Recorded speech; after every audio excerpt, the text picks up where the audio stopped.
बिस्मिल्लाहिर्रहमानिर्रहीम। मैं हनुमान सिद्दीक और आज के लेक्चर में हम डिस्कस करेंगे empirical formula.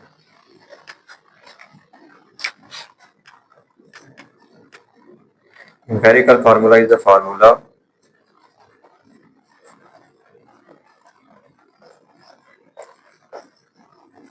which shows the simplest whole number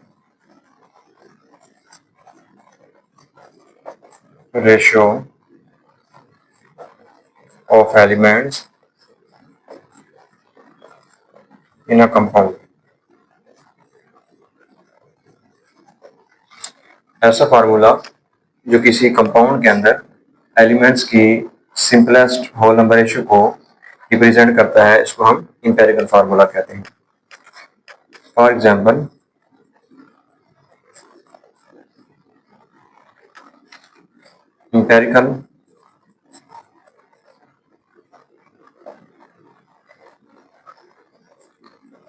empirical formula of benzene C6H6 is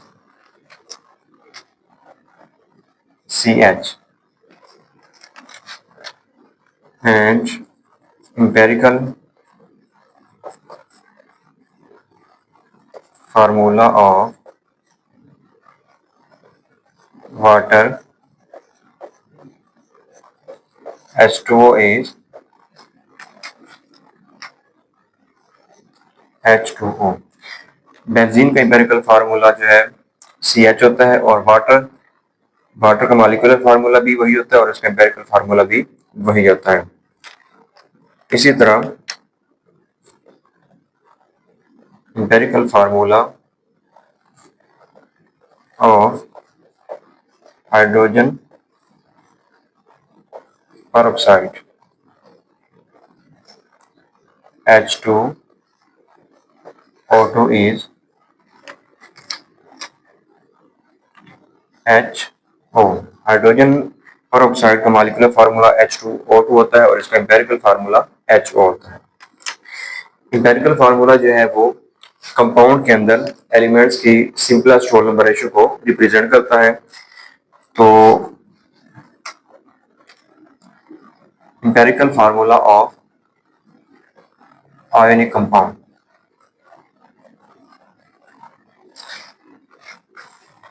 ionic compound के एम्पिरिकल फार्मूला जो होता है वो भी सिंपलेस्ट रेशियो ही होती है। मिसाल के तौर पर सोडियम क्लोराइड का जो एम्पिरिकल फार्मूला है वो है NaCl। तो इसमें सोडियम की रेशियो 1 होती है और क्लोरीन की रेशियो भी 1 होती है। तो ये एटम्स की सिंपलेस्ट होल नंबर रेशियो होती है। इसी तरह कैल्शियम क्लोराइड है। अब यहाँ पे कैल्शियम की रेशियो जो है वो 1 होती है। इसका जो फार्मूला है वो है CaCl2। यहाँ पे कैल्शियम की रेशियो 1 होती है और Cl जो क्लोरीन है उसकी रेशियो 2 होती है। तो कैल्शियम और क्लोराइड के यानी क्लोरीन के दरमियान जो सिंपलेस्ट रेशियो है वो उसका एम्पिरिकल फार्मूला ही कहलाती है।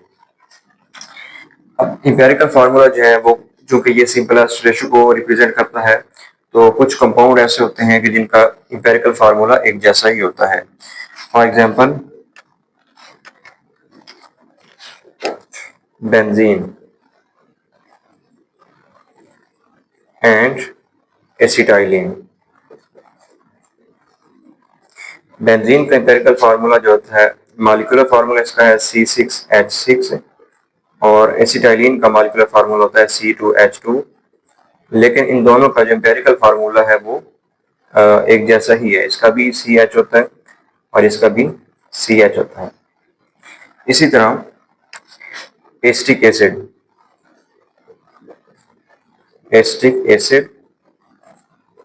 इसका मॉलिक्यूलर फार्मूला होता है CH3COOH और ग्लूकोज C6H12O6। एसिटिक एसिड का जो ये मॉलिक्यूलर फार्मूला है, लेकिन इसका एम्पिरिकल फार्मूला बनेगा CH2O, और इसी तरह ग्लूकोज का एम्पिरिकल फार्मूला भी CH2 होता है। अब हम एम्पिरिकल फार्मूला को फाइंड कैसे कर सकते हैं, तो इसके लिए कुछ स्टेप्स होते हैं। Steps for finding empirical formula. तो एम्पिरिकल फार्मूला को कुछ स्टेप्स की मदद से हम जो है वो फाइंड आउट कर सकते हैं। नंबर 1 है हमारे पास determine percentage composition of compound. सबसे पहले आप कंपाउंड की जो है वो परसेंटेज कंपोजिशन को फाइंड करें, डिटरमाइन करें। उसके बाद है जी find number of moles of element. दूसरे स्टेप में क्या करना होगा कि हर एलिमेंट के नंबर ऑफ मोल्स को फाइंड करना है। Determine atomic ratio. Next step है determine atomic ratio by dividing the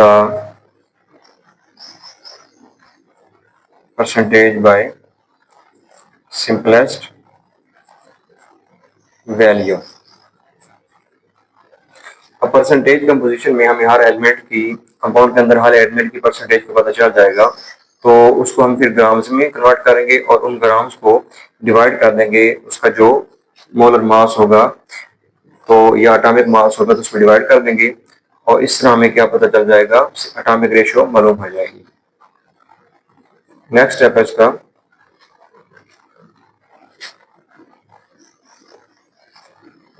multiply with suitable digit.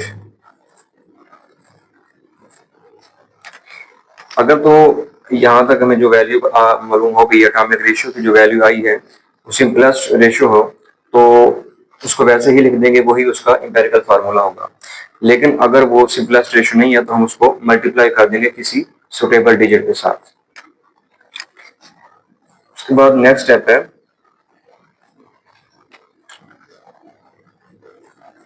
Right the simplest ratio and subscript. अब यहां तक जो सिंपलेस्ट रेशियो आ चुकी होगी तो उसको अपने जो है वो सबस्क्रिप्ट की फॉर्म में लिख देना है। तो इस तरह जो है इन स्टेप्स की मदद से हम किसी भी कंपाउंड का एम्पिरिकल फार्मूला मालूम कर सकते हैं।